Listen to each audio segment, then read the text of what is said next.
Assalamualaikum warahmatullahi wabarakatuh. I'd like to Shafiq. I am Ahmad Zuhairi bin AZIZAN. Today I'm presenting on my group assignment, which is the Sexual Harassment Act 2022, and I will cover on the part of punishment. So this in our act, which is the Sexual Harassment Act, the punishment placed in the chapter 3, and this is the view, the layout of my part, which is the punishment. So in this chapter, we cover about the punishment for physical harassment, punishment for verbal harassment, punishment for gestural harassment, with visual, psychological, and enhanced penalty for subsequent offences. So now I will explain about how the offences, how the punishment is related with the Western jurisprudence as well as Islamic jurisprudence. So for the Western jurisprudence, I choose the legal positivism because we know that when we talk about punishment, it closely related to the positivists because the law stand as the common observing, and there's no link between morals and the law as the moral judgment is not applicable. And I want to quote about the Jamie Bentham, the famous positivist, which stated that the positivist is concerned about legal and social reform.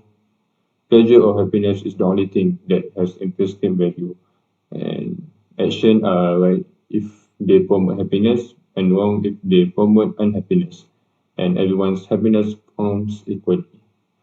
And the famous phrase of the Bentham is the greatest happiness for the greatest number. So we apply for the punishment under the Sexual Harassment Act. It is the punishment is made to prevent evil and unhappiness in maximum level. In fact, it can promote happiness, which is a relief and protection, especially for the woman.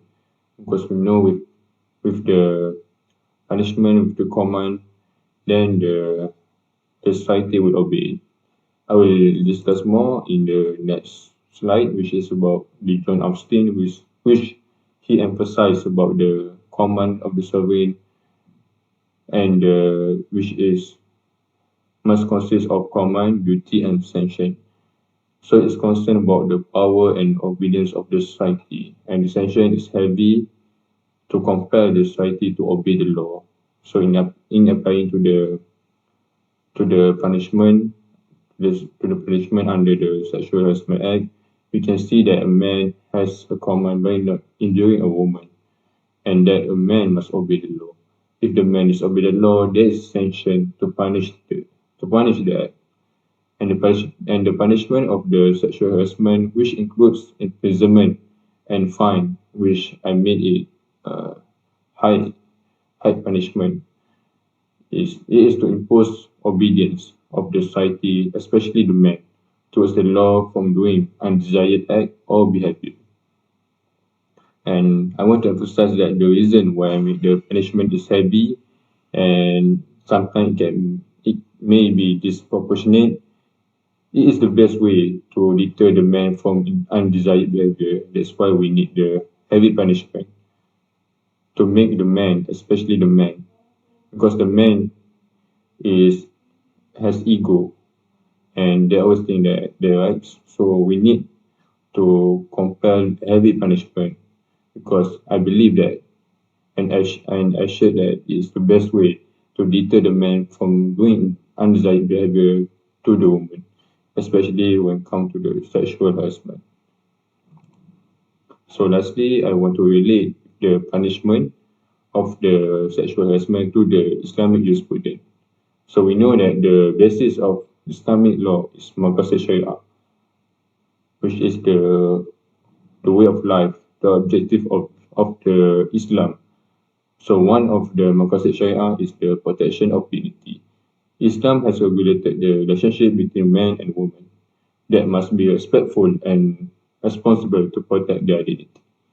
Further, Islam prohibits Muslims from doing all sinful illicit relationships they may lead them to commit zina, which is adultery. This is because it may cause them to lose their good character by falling into a harmful relationship. And lastly, Sharia imposes some punishment for those who are involved in adultery activities. Quran has mentioned about this act. Do not go near to fornication. It is an indecent act and an evil way. So, so in the application of the case of the punishment that has been made under the Sexual Harassment Act, the rationale of the punishment is to prevent zina committed by man, woman, because sexual harassment also can amount to zina, and it is to protect the dignity of women, because we know that it's not zina which is touch can also lead to the Sexual Harassment Act, but it is a first step that can lead men to the zina. So that's why we need to prevent from the early stage from to men to commit sexual harassment to a woman before it come to even worse situation. So I believe that the punishment is needed to protect the dignity of the woman. So I think I have come to an end of my presentation.